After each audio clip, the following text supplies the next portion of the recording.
저는 여러분들보다 나이가 적습니다. 하지만 저희 어렸을 때만 해도 저희 때도 먹을 것이 그렇게 흔하지 않았습니다. 그리고 놀 게 그렇게 흔하지 않았어요. 그래서 우리도 어렸을 때는요, 그냥 엿장수 아저씨 지나가면 어떻게 했는지 뭐예요? 그 엿 집에 있는 냄비 괜히 병 있는 거 다 뒤져가지고 그냥 쓸만한 것도 다 갖다 줬어요. 그리고 우리 여기 지금 죽항 동사무소 그 입구에 보면 거기에 뻥튀기 장사 아저씨가 가끔 한번 옵니다. 그러면 거기서 그냥 알짱알짱거리며 혹시라도 뭐나 좀 먹을 거 없나? 그리고 또 친구네 집에 놀러 가면 밥통에다가 이렇게 술빵이라고 만들어가지고 그것도 있는 집에서는 그것도 좀 얻어먹기도 하고, 그리고 독사탕이라고 해가지고 그냥 사탕 하나 그냥 다 입에 넣고 1시간 이상 빨아먹는 어떤 그런 거 하나 먹는 것이 그냥 유일한 낙이고 즐거움이었어요. 노는 것도 없었어요. 그냥 맨날 친구들하고 뭐예요? 딱지치기, 남자니까요. 고무줄을 할 수 없지 않습니까? 딱지치기, 그 다음에 뭐 술래잡기, 땅 따먹기, 이런 거 가지고 같이 싸우면서 막 싸우다가 정들고 그러면서 그냥 노는 게 그런 거였어요. 그리고 소독차 따라다니는 거, 소독차 엄청나게 따라다녔어요. 막 붕 하면 막 할렐루야. 저 그렇게 살았어요. 근데 지금은요, 정말 좋은 시대예요. 좋은 옷 사주지, 좋은 음식, 먹고 싶은 음식 다 사주지, 그리고 좋은 물건들 다 사주지. 좋은 환경 속에서, 얼마든지 좋은 여건 속에서 우리 자녀들에게 엄청나게 해주더라는 거예요. 그런데 과거에 먹을 거 별로 안 챙겨줬고, 그죠? 부모님이 잘 안 봐줬고 같이 안 놀아줬다고 애들이 삐딱하게 자랐냐는 거예요. 근데 지금은 더 잘 챙겨주고 더 많은 거를 해주고 해달라는 대로 다 해주면서 사는데도 중2병이니 무슨 사춘기니 뭐 희한한 병들이 막 생겨났어요. 가만히 보면 해달라는 거 다 해주면 돼. 보약이 자식을 잘 키우는 것은 아니더라는 거예요. 보약이 자식을 잘 키운다면 죽으라고 어떻게 쓰는지 뭐예요? 달러빚이라도 내서 보약 챙겨줬을 건데, 성경은 보약이 자식을 살리는 것이 아니더라는 거예요. 그러면 우리 모두 부모님들은 한결같은 마음으로 내 자식 잘 키우고 싶은 데인데 내 자식을 잘 키우는 방법이 무엇이냐는 거예요. 오늘 본문 말씀에 나오는 이 엘리 제사장의 가정의 이야기를 우리가 살펴보며 엘리 제사장의 가정이 왜 망했나, 이 망한 이유를 살펴보면 자녀를 어떻게 우리가 잘 양육해야 할지, 잘 키울지의 방법에 대해서 이야기하고 있더라는 거예요. 그렇다면 엘리 제사장의 가정이 왜 제사장 가정인데도 망했냐는 거예요. 그것은 바로 첫 번째로 하나님을 알지 못했기 때문에 그래요. 자녀들이 하나님을 알지 못했어요. 사무엘상 2장 12절 말씀에 엘리의 아들들은 행실이 나빠 여호와를 뭐하지 못했다? 알지 못하더라. 여기에서 알지 못했다라는 말은 지식적으로 하나님에 대해서 알지 못했다라는 것이 아니라 하나님을 만나지 못했기 때문에 알지 못했다라는 이야기입니다, 여러분. 그러니까 홈리와 비느하스, 이 두 자녀들은, 엘리의 이 두 자녀들은 어렸을 때부터 지식적으로는 하나님을 알았어요. 하나님은 사랑이시고 여호와 이레의 하나님, 우리 준비해 주시고, 여호와 니시의 하나님, 승리케 해주시는 하나님, 여호와 라파의 하나님, 치료해 주시는 하나님, 이렇게 자녀들은 하나님에 대해서 성경적인 줄거리 어떤 지식은 알고 있었지만 행실이 나쁘니 하나님이 함께 거하지 않아, 행실이 나쁘다 보니 하나님을 만나지를 못했어. 그렇기 때문에 어떤 일이 벌어져요? 하나님을 두려워하지 않는 거예요. 사람이 하나님을 만나면 어떤 현상이 벌어지느냐? 하나님 앞에서 엎드리게 돼 있어요. 하나님의 살아계심이, 하나님을 만나는 사람은 두려움을 갖게 되는 것이 성경의 이야기거든요, 여러분. 그런데 하나님을 만나지 못하니까, 하나님의 살아계심을 믿지 않으니까 두려워하지 아니하고, 두려워하지 아니하니 하나님이 주신 말씀을 순종하지 않아 버리더라는 거예요. 그러니 여러분들 보세요. 하나님 앞에 결국 심판받는 짓을 하게 되고 패가 망신하게 돼버리더라는 거예요. 여러분들, 사랑하는 여러분, 하나님을 두려워하는 것이 무엇입니까? 하나님을 경외하는 겁니다. 어렸을 때부터 행실이 올바르면 하나님이 만나주시는데 행실이 올바르지 못해서 하나님이 만나주시지를 못했어요. 하나님을 만나지를 못했어요. 하나님을 만나지 못하니 하나님을 두려워하지 아니하고 하나님이 주신 말씀을 가볍게 버려버렸어요. 그래서 그들은 뭐 했어요? 나중에 회막에서 수중 드는 여인들하고 뭐 했어요? 간음을 하며 동침을 해버렸어요.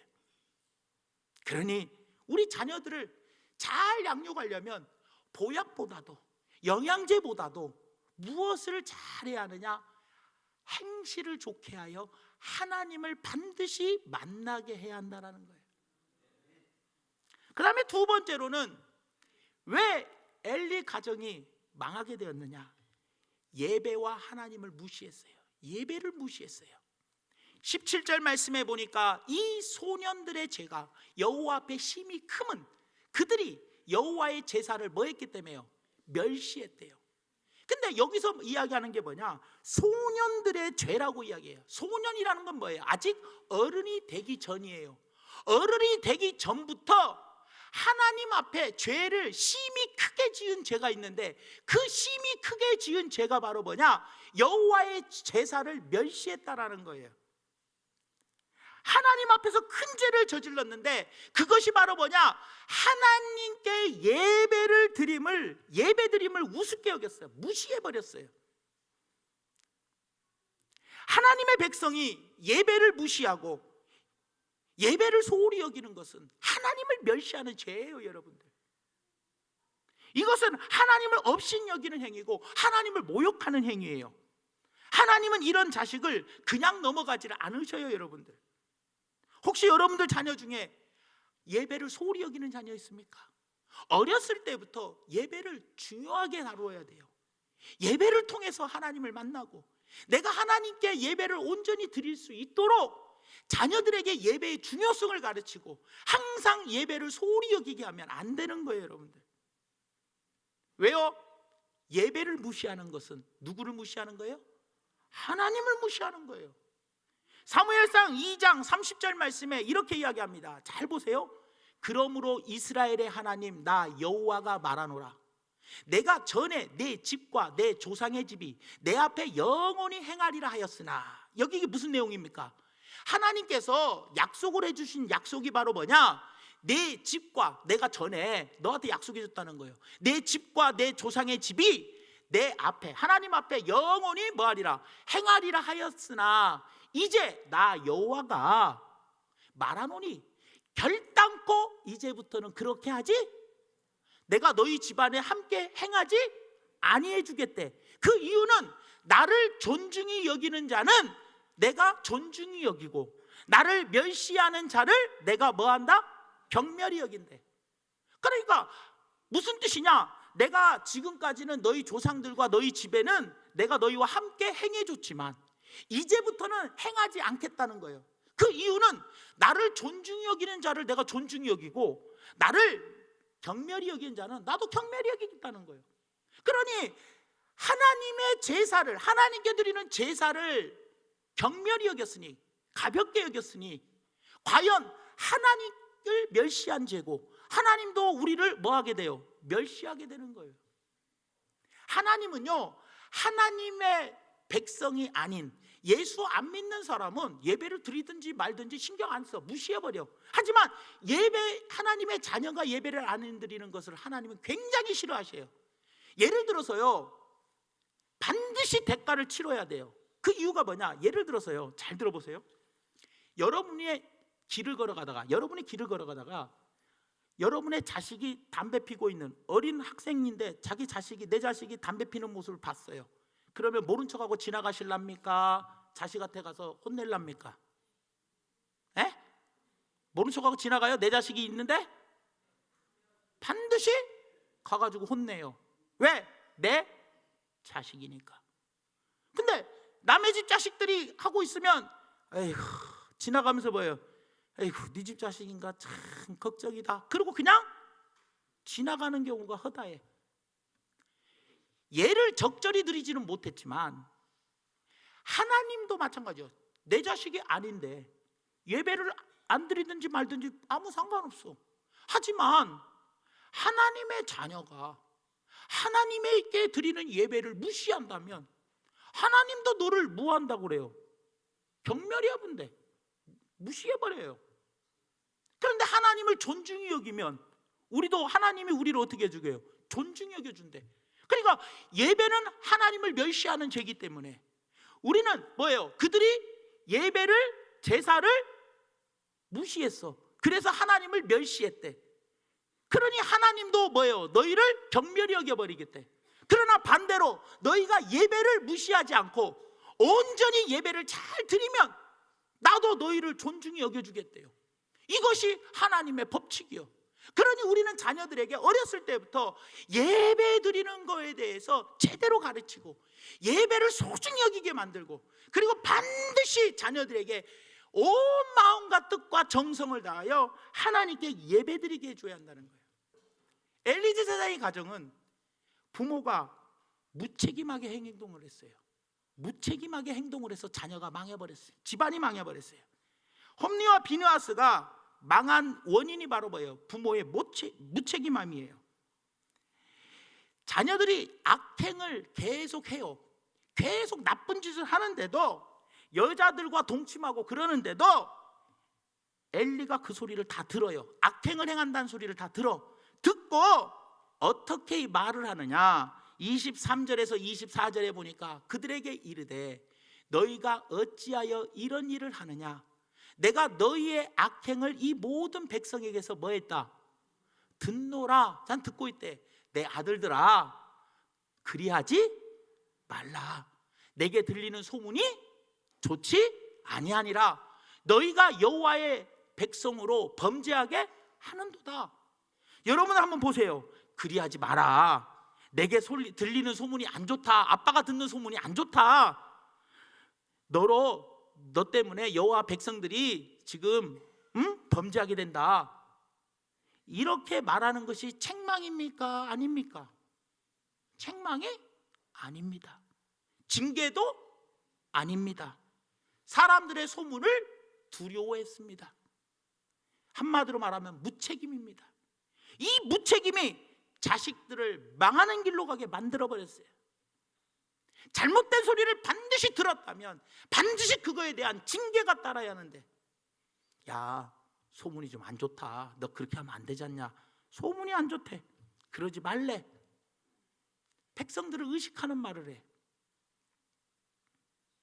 또 사무엘상 3장 13절 말씀해 보니까 내가 그의 집을 영원토록 심판하겠다고 그에게 말한 것은, 하나님께서 엘리 제사장의 집을 영원토록 심판하겠다고 말한 것은 그가 아는 죄악 때문이네. 누가 알아요? 엘리 제사장이 아는 죄악 때문에 그렇대. 그게 바로 뭐냐? 이는 엘리 제사장이 자기의 아들들이 저주를 자청하되 악행을 행하는데도 뭐하지 아니했기 때문에 금하지 아니했어. 부모가 책임을 져야 돼요. 자식의 잘못은 누구의 책임? 부모가 잘못 가르친 책임이에요. 왜냐? 성경은 자식은 부모님의 뭐예요? 기업이요. 하나님이 자식을 기업으로 우리에게 주셨어요. 그러면 그 기업을 운영하는 책임자가 누구요? 바로 부모예요. 부모가 책임을 져야 돼요. 그런데 많은 사람들은 뭐라고 이야기하냐? 이렇게 이야기해요. 아이고 목사님, 자식 다 커보세요. 말을 들어먹나? 자식 이기는 부모 있어요? 저한테 세상적인 이야기를 해요. 그러면 좋습니다. 자식 이기는 부모 없다고 쳐보면 하나님의 능력에 한계가 있는 거네. 하나님도 못할 게 있네. 부모가 자식을 절대 못 이긴다면 하나님의 능력도 한계가 있는 것이지. 하나님의 능력은 못할 게 없으신데. 무슨 말인지 이해가 되세요, 여러분? 하나님은 못할 일이 없으셔요. 그런데 우리는 하나님의 능력을 우습게 여기고 하나님의 능력을 낮추게 여기고 자식 이기는 부모 없어야 하고, 자식이 말을 안 듣는데 이제 어떻게 합니까 하고 기도만 할 뿐입니다, 이렇게 이야기를 해요. 예전에 어떤 분이 저한테 이런 상담을 했어요. 아유, 목사님, 이제 제가 어디를 가야 돼요. 그런데 우리 아버님이 예수를 안 믿는데, 그래서 참 기도만 할 뿐이래요. 아버님 예수 믿게 해달라고. 그래서 제가 알아들을 만한 사람이어서 직접대고 이야기했어요. 저기 아버님이 암에 걸리셨으면 병원에 모시고 갈 겁니까? 안 갈 겁니까? 물어봤더니 당연히 병원에 모시고 가야 한대. 그러면 아버님이 병원에 안 간다고 그러면 그냥 내버려 둘랍니까? 그랬더니 강제로라도 암에 걸렸는데 강제로라도 모시고 가서 진찰받고 수술 시켜드려야죠. 그렇죠? 그러면 아버님이 지금 예수 안 믿어서 지옥 가는데 강제로라도 교회 끌고 들어와서 예수 믿게 해야 하는 거 아닙니까? 그러니까 가만히 있더라고. 뭐 기도만 할 뿐입니다? 아니죠. 그건 뭘 자식을 놓고 기도만 합니까? 부모님을 놓고 왜 기도만 합니까? 강제로라도 끌어놔야죠. 예수님 언제 올지 모르는데. 암에 걸린 사람, 아버지가 암에 걸렸는데 이 암은 병원만 가면 치료를 받는다는데, 고칠 수 있다는데, 아버지가 병원 안 가겠다고 아버지를 강제로 안 끌고 갈랍니까? 안 끌고 가실 거예요, 여러분? 예? 병원에만 가면 암을 고칠 수 있다는데 아버지가 가기 싫다고 그냥 그래요, 그럼 가지 마세요. 그리고 그냥 여러분들 이사 갈랍니까? 아버지가 지금 지옥 가는데 강제로라도 끌어다 놔야 할 거 아닙니까? 나머지는 하나님께 맡겨야죠. 이야기했더니 3개월 후에 전화가 왔어요. 목사님, 자기 아버지를 집으로 아예 자기들이 모셨대. 자기들이 아예 집에서 같이 살았대. 같이 살면서 아버지를 죽으라고 설득했대. 자기 이사 갈라다가 이사 안 가고 아버지하고 한 집에서 살아버렸대. 살면서 아버지 교회 갑시다. 아버지 교회 갑시다. 강제로 끌고 가가지고 지금 예수 믿고 등록했대. 여러분, 천국까지 오면 반드시 있는 거예요. 그런데 우리는 그냥 자식은 내 마음대로 안 된다고, 기도만 할 뿐입니다고 방치를 해요? 말이 안 되는 소리예요, 여러분. 예수 믿지 않으면 지옥 갑니다. 그런데도 먼저 믿고 있는 여러분에게 책임이 없다고 생각하고 계시지는 않습니까? 언젠가는 믿겠지 하고 태평하게 계시지는 않냐는 거예요. 무서운 심판의 문 앞에 기다리고 있는데요, 엘리처럼 방치해버리고 놔둬버리면, 무책임하게 놔두면 어떻게 되겠냐는 거예요. 여러분들 자식을 정말 사랑하십니까? 그러면 신앙을 책임지셔야 합니다. 교회를 안 나가면 책망하셔야 합니다. 징계하셔야 합니다. 말로만 징계가 아니라 강력한 징계를 해야 한다는 거예요. 엘리는 당시에 존경받던 민족의 지도자였고요, 대제사장이었습니다. 사무엘의 스승으로서 40년 동안이나 사사를 지낸 대단한 분입니다. 국민들로부터 존경을 받던 훌륭한 인물이었어요.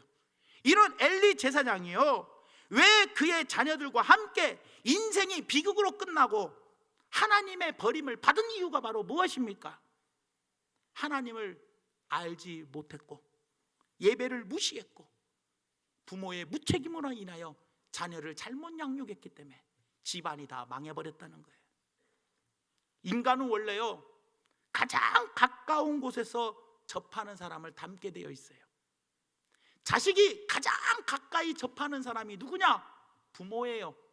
그렇기 때문에 부모의 행동이 무엇보다도 중요해요. 우리 부모님들은 자녀들 앞에서 3가지 생활을 잘해야 돼요. 영적인 생활, 기도와 말씀, 주의를 지키며 정성으로 주님을 예배드리는 것, 그리고 하나님 말씀을 통해 더욱 주님을 알아가려고 하는가 스스로 점검해 봐야 돼요. 그리고 사회생활도 돌아봐야 돼요. 직장 동료들로부터 어떤 평가를 받고 있나, 자기 일에 만족하고 있나, 그리고 자기 일을 통해 하루하루 내가 발전해 가고 있는가, 자녀들한테 사회생활도 좋은 모습 보여줘야 돼요. 그리고 자신의 가정생활도 중요해요. 최선을 요구하기 전에 가족에게 최선을 먼저 베푸는 것, 그리고 무엇보다도 가정 안에서 평화를 만드는 역할을 잘하는지 스스로 점검해 봐야 돼요. 사람들은요, 무의식중으로는, 아무 생각 없이 무의식중으로는 가장 가까운 사람들을 닮지만 의식적으로는 내가 존경한 사람을 닮아가려고 노력합니다. 그런데 부모님들은요, 나하고 가장 가까이 있는 사람이기 때문에 무의식중으로도 하게 되고, 또 부모를 존경하게 되면 자식들이 부모를 닮아가려고 노력하게 돼요. 그래서 무의식중으로나 의식중으로나 부모를 닮아가려고 그래요. 그러면 우리가 이런 원리를 알았다면 자녀들에게 가장 좋은 교육이 바로 무엇이냐? 자녀들에게 그리스도를 닮아가는 삶을 살라고 가르치면서 부모 스스로 그런 삶을 살기 위해서 자녀들에게 좋은 본의 모습을 보여주어야 한다는 거예요. 그런데 어느 신앙 잡지서에 보니까 이런 이야기가 있어요. 믿는 부모의 3대 바보짓. 예수 믿는 부모가 3가지 바보짓을 하는 게 뭐냐? 첫째, 자녀들 앞에서 목사님 욕하는 거. 그러니 그 목사님의 설교를 자녀들이 듣고 은혜를 못 받는다는 거예요. 그 자녀는 그 목사님에게 말씀에 은혜를 못 받아. 왜? 목사님 욕했으니까. 또 선생님 욕하는 거, 자녀들 앞에서 선생님 욕하는 거, 그 자녀는 그 선생님에게 배우기를 거절한다는 거예요. 또 자녀들 앞에서 부모님, 자신의 부모님을 욕하는 거, 자식도 그대로 자식에게 나도 당하게 되어 있는 거예요. 이것이 잘못된 거라는 거예요. 여러분, 사랑하는 성도 여러분, 저는 오늘 여러분들에게 꼭 말씀드리고 싶은 이유가 바로 무엇이냐? 우리 모두는 다 자녀를 잘 양육시키고 싶어 합니다. 자녀를 하나님이 기뻐하신 자녀로 잘 양육하고 싶은데 왜 자녀들이 하나님을 만나지 못하고 행실이 나빠, 그리고 하나님께 예배드리는 것을 무시하고, 그런 것이 바로 무엇이냐? 부모의 무책임한 행동들 때문이라는 거예요. 그러면 어떻게 부모가 책임 있는 행동을 해야 하느냐? 하나님의 말씀으로 마땅히 행할 길을 가르치고, 그리고 난 다음에 부모가 올바른 행동의 모습을 보여주어야 한다는 거예요. 가장 가까이에 있는 사람을 닮기 때문에 무의식 중에, 그리고 의식적으로는 존경하는 사람을 닮으려고 하기 때문에 우리는 자녀들 앞에서 항상 하나님의 말씀으로 양육을 하고, 그리고 부모는 반드시 어떻게 해요? 자녀들 앞에서 본이 되는 모습, 예배 생활에 본이 되는 모습, 기도 생활과 말씀 생활에 본이 되는 모습, 사회 생활에 본이 되는 모습, 가정에서의 본이 되는 모습을 잘 보여주는 교육을 잘해야 자녀가 그 모습을 따라가더라는 거예요. 사랑하는 성도 여러분, 여러분들 안에 이런 마음들이 있기를 원합니다. 그리하여 자녀가 잘 되는 길은 먼저 하나님을 경외하는 자녀로 만드시기 바랍니다. 하나님께 온전한 예배를 드리는, 그리고 자녀들에게 그리스도를 닮아가는 삶을 살라고 가르치면서 부모 스스로 그런 삶을 살기 위해 노력하는 모습을 보여주시기 바랍니다. 그리하여 복된 자녀, 형통한 자녀로 만들어 그 자녀들이 변화되어 축복의 근원이 되시는 귀한 가정들이 되시기를 예수님의 이름으로 축원드립니다.